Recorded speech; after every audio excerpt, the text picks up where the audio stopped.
Oui, bonjour les amis. Voilà, comme je le dis toujours, voilà, il suffit pas de parler. Il faut être concret. Donc vous avez vu tout à l'heure là, j'ai essayé de vous expliquer un peu la conception du type C et puis son fonctionnement. Comment le courant passe pour aller sur la carte mère. Comment le système s'arrange à charger la batterie. Et vous avez vu avec mes vilains schémas. Bon, j'espère que vous avez compris quelque chose.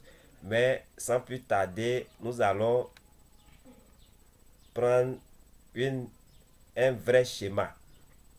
Voilà, malheureusement pour le moment, j'ai pas de 4 mails là. Voilà, j'ai des 4 mails type C, mais bon, c'est les anciens modèles là. C'était juste pour brancher les trucs. Voilà, mais tel que c'est, parce que ce schéma qui est là, c'est pour l'un de mes étudiants. Il y a l'un de mes étudiants qui est dans un pays quelque part en Afrique qui a reçu un Lenovo. Il a reçu une carte mère Lenovo type C et il m'a envoyé ce schéma pour que je puisse l'assister à distance. Bon, malheureusement, il n'avait pas le cours. C'est maintenant, il vient de, se, de s'inscrire. Or, pour comprendre le type C, il faut comprendre le circuit normal.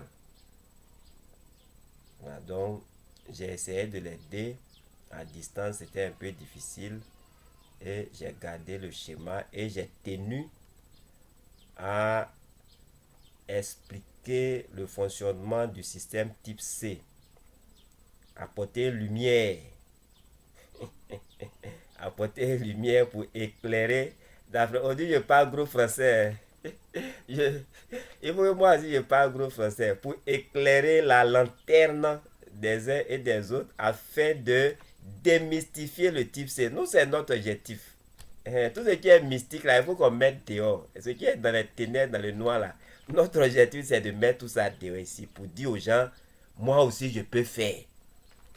Frère, vous qui êtes là-bas, qui nous voyez, vous pensez que nous sommes des sorciers, on n'est pas sorciers. Nous tous, on était comme vous. Et un bon matin, on a décidé de se faire former. Et on a trouvé les voies et moyens. C'était dur, mais où il fallait rentrer pour pouvoir être formé. Parce que c'est important, frère.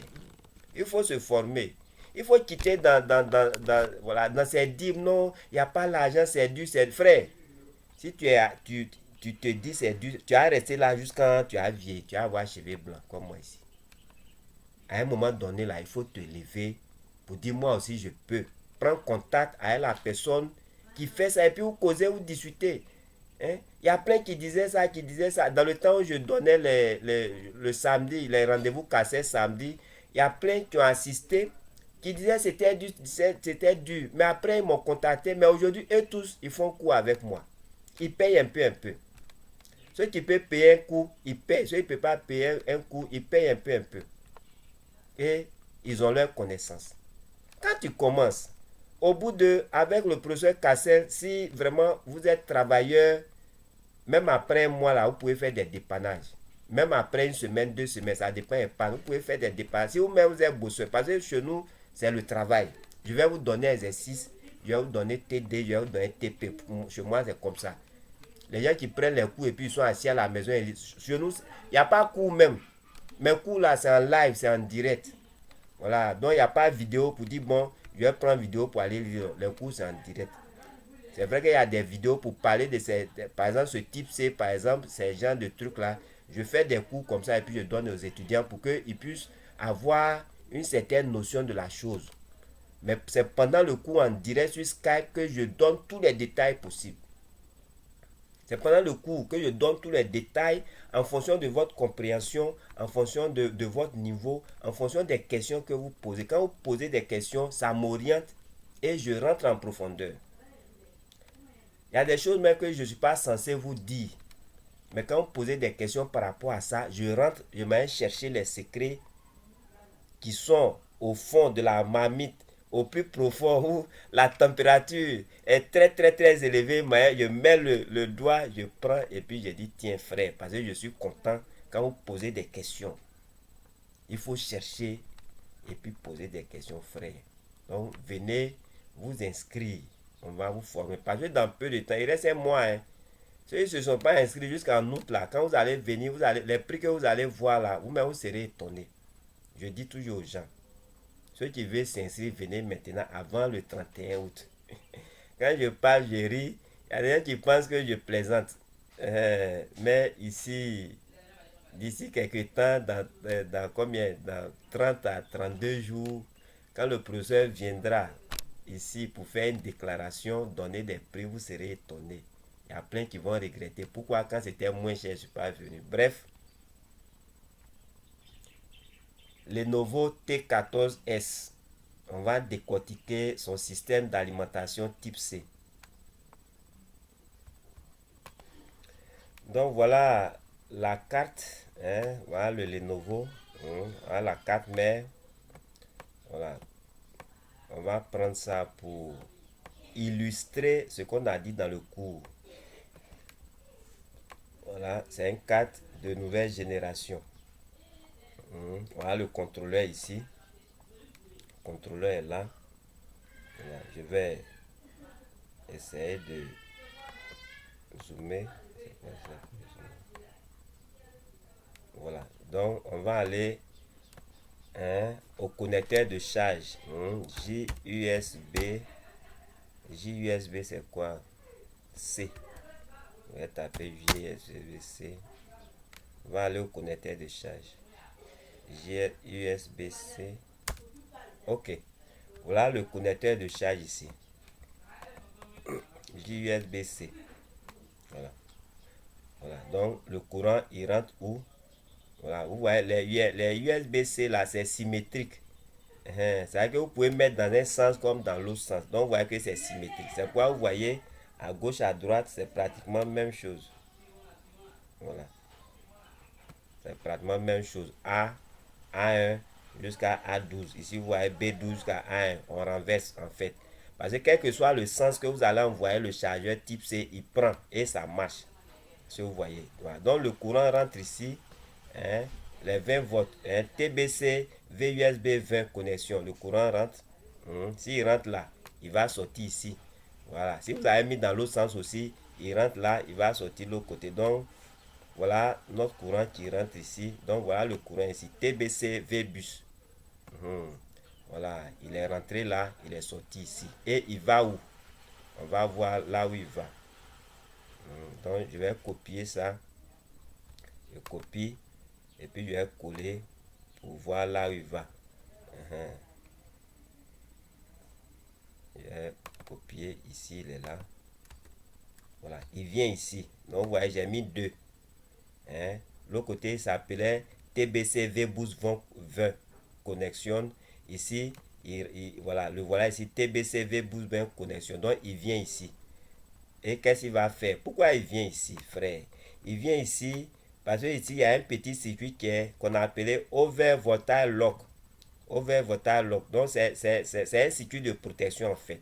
Il va venir rentrer ici de sorte que si le courant n'est pas bon, ce petit circuit là va gérer cette situation, soit couper tout pour ne pas que la carte mère soit grillée.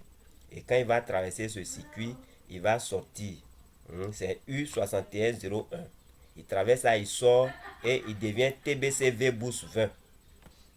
Vous voyez ici, c'est TBC VBoost 20 connexion. Ici, il traverse le régulateur, il devient TBC VBoost 20. Et donc, où il va? Je vous dis, à tout moment, il faut copier pour coller simplement. Donc, je copie ça et puis je colle. Et je vais voir où il va. Donc, j'ai mis 3. Il va où? Il vient 3. Donc, on va à 4. Voilà. Voilà. Il arrive ici. TBC VBoost 20, vous voyez, c'est lui qui vient ici. Il sort ici. Il va traverser le fusible 6502. Voilà. Ce fusible aussi, c'est une protection. Et il va devenir TBC VBoost 20F. Voilà, je vous ai dit que chaque fois qu'une tension traverse un élément, que ce soit une diode, un fusible résistant, il change de nom parce que les propriétés changent. Les priorités changent. Et quand les priorités changent, ça permet de faire un travail devant. Et il va venir sur le MOSFET ici. Je vous ai parlé de MOSFET de l'autre côté. Ici, c'est un double MOSFET. C'est un double MOSFET. On pourrait faire deux MOSFET, hein, mais ici, c'est un double MOSFET. C'est un double MOSFET. Voilà, donc ce double MOSFET là, il faut qu'il traverse, il faut que le courant traverse pour venir ici. Hein? Mais le MOSFET, il faut que la gate soit activée. Hein? Le double MOSFET, les gates là sont activés par qui? On va aller voir. Normalement, c'est le contrôleur qui active. Voilà, mais pour vous montrer, on va copier et puis aller voir qui l'active. Est-ce qu'effectivement c'est le contrôleur? Voilà, donc je clique ici. Voilà, TBC Gate. On va chercher TBC Gate vient d'où, frère? Voilà, TBC Gate VBoost qui est ici. Voilà, je vous rappelle que la carte met en question à deux ports USB-C. Et les deux ports jouent le même rôle. C'est pourquoi vous voyez ici, tout ce qu'on voit là. Le double MOSFET là, il y a deux. Les gates là, vous voyez, il y a deux. Voilà, le premier double MOSFET, voilà les gates. PA Gate VBoost et puis PA Gate V-System. Voilà, l'autre circuit aussi, c'est la même chose. Donc, vous voyez, c'est le contrôleur qui est là. TPS 6599 4E. C'est le contrôleur dont je vous ai parlé, qui va vérifier et puis détecter l'élément qui est branché. Si c'est un chargeur, si c'est une clé USB, si c'est un poste radio, c'est ce contrôleur-là qui le détecte. Et ce contrôleur, je vous ai dit qu'il communique avec l'iOS afin d'apporter du courant à cet élément qui est branché, ou bien de prendre le courant qui est là pour aller l'amplifier, ou bien le réduire. Voilà, donc vous voyez que voilà, effectivement ce qu'on a dit est juste. Donc ici le contrôleur va activer, j'ai agrandi un peu, le contrôleur va activer les deux gates de ce double MOSFET, et puis notre courant TBC VBoost 20 qui est devenu TBC VBoost 20F va sortir ici et devenir quoi? Voilà son nouveau nom, VINT 20 INJJ. Voilà, vous voyez ici le TBC VBoost 20F, il devient, après avoir traversé le double MOSFET Q6505, il devient VINT-VINJ. Voilà. Et il poursuit sa route. Il va venir ici. Voilà, voilà, comme je vous ai dit, vous voyez, il y a l'autre circuit qui est là-bas. Parce qu'il y a deux ports. Vous voyez, voilà l'autre port là. Là, il n'est pas mis d'écriture. Mais c'est le même rôle, c'est le même fonctionnement. Ils ont la même source. Voilà. Donc, notre courant va venir ici. Après avoir tracé le double MOSFET, il va venir ici. VIN T20 IN. On va copier pour voir d'ici, il va où? Where is going? Je tape ici. Il va où?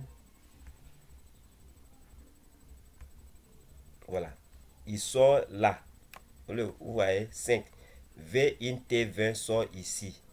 Et il sera, vous voyez, il y a plein de condensateurs pour le stabiliser. Vous voyez, il vient ici pour être stabilisé. Et quand il est stabilisé, il y a une bobine ici même qui va le filtrer. Les gens ont mis une bobine ici pour le filtrer. Remarquez quelque chose ici. Voilà, cette bobine là, ils ont donné son nom. Ils ont donné, bon, je ne sais pas si ça vaut la peine de perdre du temps sur ça. Voilà, la bobine là, qui est là, c'est HMQ. Le voilà ici. Voilà. Mais ici, on nous dit qu'on peut remplacer ça par cette autre qui est là. Voilà, c'est-à-dire que si notre bobine HMQ a un souci, si vous trouvez l'autre bobine, la DF, voilà, vous pouvez prendre ça pour remplacer. Voilà, au niveau des MOSFET aussi, c'est la même chose. Vous voyez, chaque fois, les gens notent le type de MOSFET qu'il faut. Ici, vous voyez ce double MOSFET qui est là. On en arrive. Voilà, donc, voilà, mon courant va venir ici, traverser la bobine et il va venir traverser la résistance PR0201. C'est la résistance de charge en fait qui est là. La résistance de charge ordinaire, ici ça ne change pas, c'est la même chose. La résistance de charge est là. le courant va venir tracer la résistance et charge et ça va devenir V in T20. V in T20 ici. Est-ce que vous voyez? C'est notre résistance et charge ici. Regardez en bas ici, vous voyez que ça descend et notre puits de charge est la BQ. Voilà, donc lorsque le courant va arriver sur la résistance et charge, qu'est-ce qui va se passer? La résistance et charge va tester ce courant-là à travers, vous voyez, ces deux petites résistances ici, avec ce condensateur. Donc, la résistance et charge va envoyer ACP, ACN à notre puits de charge. Voilà, ça ACP, ACN qui vont rentrer ici. C'est ça qui rentre ici. Voilà, donc vous voyez ici, ACP, ACN. La puits de charge va étudier ce courant pour savoir est-ce que le courant est bon, l'intensité est bonne. Voilà, donc c'est une BQ25. La puits de charge là, c'est BQ25. Oh, c'est parti. Tapez ici. Puits de charge est parti. BQ25 710 RSN. Voilà, c'est notre puits de charge qui est là. Voilà. Et qu'est-ce qui va se passer? Si le courant est bon, que le courant passe, le courant va trouver le système buck boost. Voilà notre système buck boost qui est là. Je réduis un peu pour que vous voyez. Voilà le système buck boost. Vous voyez les deux MOSFET dont je vous ai parlé, Q1 et Q2. Ici, au lieu de disposer comme ce que j'ai fait, ils ont disposé comme ça. Et voilà ici Q3 et puis Q4. Et puis au milieu, on a notre bobine qui est là. Et on a notre BQ, notre puits de charge qui est ici, qui va les manipuler. Vous voyez, la puits de charge est là. Et ça va les manipuler. Voilà, donc c'est notre système qui est là. Est-ce que vous voyez? Donc voilà Q1, voilà Q2. Voilà, donc si par exemple j'ai 20 volts ici, et puis je veux faire passer les 20 volts ici, bon, la puits de charge va switcher. La puits de charge va switcher les MOSFET. La puits de charge va switcher ça, switcher ça, switcher ça, switcher ça, et puis fabriquer ces 20 volts. Fabriquer ces 20 volts. Est-ce que vous voyez? Voilà. Si j'ai peut-être 20 volts, et puis je vais faire sortir peut-être 10 volts ou bien 12 volts ici. Bon, c'est la même chose. La puits de charge, là je vais abaisser. Donc, je vais abaisser le courant. Donc, la puits de charge va ici. Ouais, voilà le low MOSFET.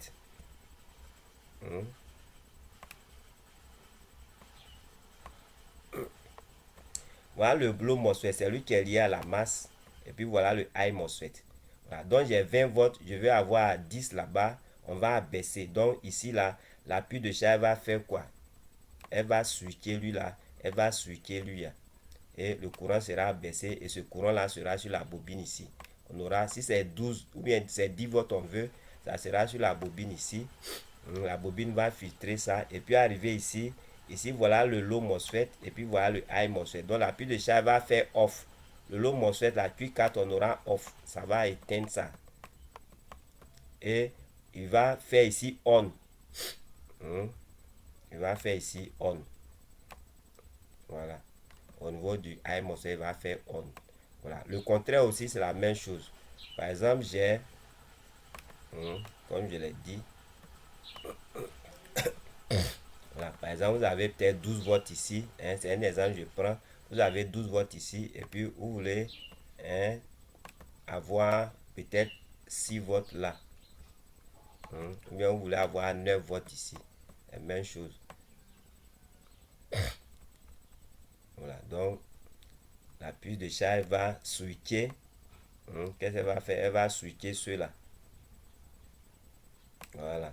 Elle va switcher ceux-là pour abaisser et puis arriver ici. Ici là, elle va faire off. Q2 sera off. Q2 sera off et puis Q1 ici sera on.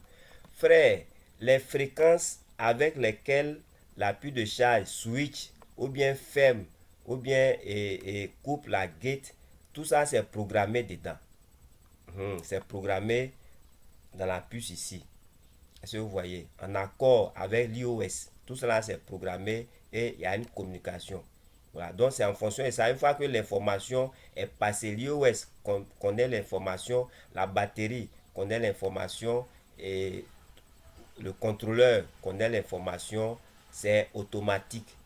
Quelle tension la pile de charge doit mettre sur la gate, avec quelle intensité pour réduire telle tension à tel niveau ou bien telle intensité à tel niveau. Tout cela c'est programmé, ça se fait de manière automatique. Voilà. Maintenant ici, concernant la charge de la batterie. Concernant la charge de la batterie, vous voyez, comme j'ai expliqué, voilà, le V-système, hein, une fois que notre courant est parti sur, hein, le courant est venu ici, ça a traversé, hein, le système, ça va venir dans le V-système. Ici, ils ont mis V-système 15. C'est ça qui va aller sur la 4 mètres. V-système 15, c'est ça, le courant qui va sur la 4 mètres. Donc, ce V-système 15, vous remarquez que ça vient alimenter aussi la pile de charge.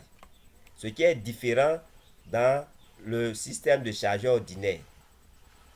Ici, vous voyez que le V-système 15 là vient alimenter la pile de charge.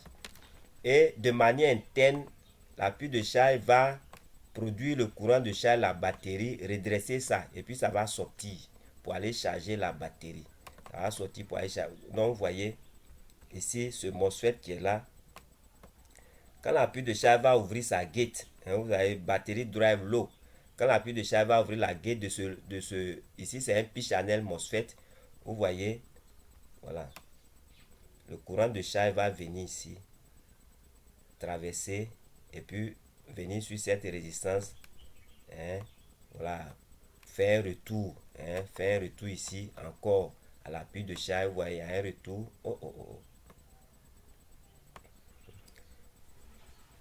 Un retour, voilà, il y a un retour ici, hein, SRP, SRN, voilà, pour que la pile de charge puisse savoir si la tension qui va aller charger la batterie là, c'est bon, si l'intensité est bonne. Voilà, donc la batterie sera chargée, et si la batterie est chargée, qu'est-ce qui va se passer? Le courant de la batterie va aller sur la 4 mètres, hein, le courant va partir sur la 4 mètres, mais ce courant là, hein, il va marquer un stop aussi. Ça va marquer un stop.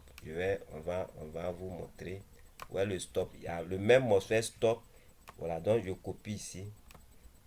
Et puis je vais coller. Voilà, donc vous voyez le MOSFET ici.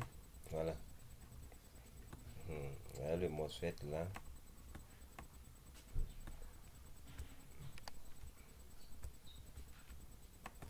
Voilà. Donc ici c'est un P-channel MOSFET. Voilà, le MOSFET de décharge de la batterie, c'est un P-channel MOSFET. Donc, vous voyez, il y a un système ici, voilà, qui va activer ce MOSFET là pour que le courant de la batterie passe ou bien ne passe pas en fonction des circonstances. Voilà, mais ce n'est pas un P-channel MOSFET. Mais c'est, voilà, il y a des cas où, au lieu de ce système de récent, les gens peuvent prendre batterie drive. On peut prendre aussi, voilà, une autre part de batterie drive pour venir activer. Est-ce que vous voyez? Voilà. Ici, voilà la pile de charge. Mais il y a des cas où ce MOSFET qui est là-bas, on va avoir une autre batterie drive ici pour aller activer ce MOSFET. Donc, frère, vous voyez, le système bug, c'est pas compliqué. Bug boost. Voilà. Donc, c'est comme ça fonctionne. Voilà. Et dans ce V-système là, hein, ça va partir sur la 4 mètres pour travailler. Le V-système 15 va aller sur la 4 mètres, aller alimenter les diverses puces. Voilà, si je copie ici par exemple, ça va aller alimenter les diverses puces pour, voilà, donc on va voir, voilà, vous voyez, le voilà qui vient ici par exemple. Le voilà qui vient ici pour alimenter cette puce. Voilà. Il vient ici, V système 15. Il va venir alimenter la puce PU 301. On va voir l'aliment qui est encore. Le voilà qui vient ici. Il y a PU 401. Voilà. Il alimente la puce PU 401. On va chercher encore. Je tape. Le voilà, il vient ici. Il va venir alimenter la puce PU 501. Vous voyez V système. Voilà. Donc ça veut dire que c'est le courant, qui est sur le rail principal. Ici c'est quelle puce ici? Ici Je vois ici NB quelque chose. Bon, c'est un puce qui va produire quel courant VCC 1.05 quelque chose. Voilà, donc, frère, c'est ce que je voulais vous expliquer. Le type C, c'est pas aussi compliqué. Voilà, donc, j'espère que prochainement, quand vous aurez un souci, vraiment, ça ne va pas vous fatiguer. Voilà, quand vous aurez un souci, ça ne va pas vous fatiguer. Notre numéro WhatsApp est là. Vous pouvez nous contacter. Le professeur est toujours disponible. Quelle que soit l'heure, vous pouvez nous écrire par WhatsApp. On peut vous répondre. Vous pouvez aussi appeler par WhatsApp. Et venez vous inscrire pour la formation. Comme je l'ai dit, la formation se poursuit. Même à partir de août, ça se poursuit. Ceux qui se sont inscrits maintenant, ils n'ont pas encore fini. Bon, ils gardent leur tarif social jusqu'à ce qu'on finisse. Mais ceux qui vont s'inscrire après la date que j'ai fixée, en tout cas, le tarif sera un peu rehaussé parce que il y a du boulot qu'on est en train de faire derrière pour vraiment vous offrir vraiment un plus dans ce que nous faisons. Je dis et je le répète, dans ces temps, je ne fais pas sortir trop de vidéos parce que les vidéos, les cours que je donne en ce moment sont des cours hyper avancés. Des cours très très très avancés qui n'ont rien à voir avec ce que vous voyez un peu à gauche, à droite. Voilà, donc je trouve que c'est pas trop honnête de venir exposer ça à tout le monde. Alors qu'il y a des gens qui se sont décaracassés pour payer. Comme je le dis, il y a plusieurs qui voulaient s'inscrire, mais c'était difficile. Il a fallu que les gens négocient avec moi pour que je les accepte. Donc vous voyez que il y a d'autres qui ont dû marcher sur le dos, marcher sur la tête pour pouvoir payer leur formation. Et si je viens exposer tout ça ici, c'est pas bon. C'est pourquoi vous voyez que la chaîne n'est pas trop animée. Mais nous sommes disponibles. Vous pouvez nous saisir de manière individuelle pour tel ou tel souci. Et nous sommes là pour vous accompagner, chers frères. Voilà, donc on ne parle pas beaucoup. Voilà, voilà, type C là, je vous ai donné cours, je vous ai donné pratique. Voilà, donc ça est dans votre main. On est ensemble.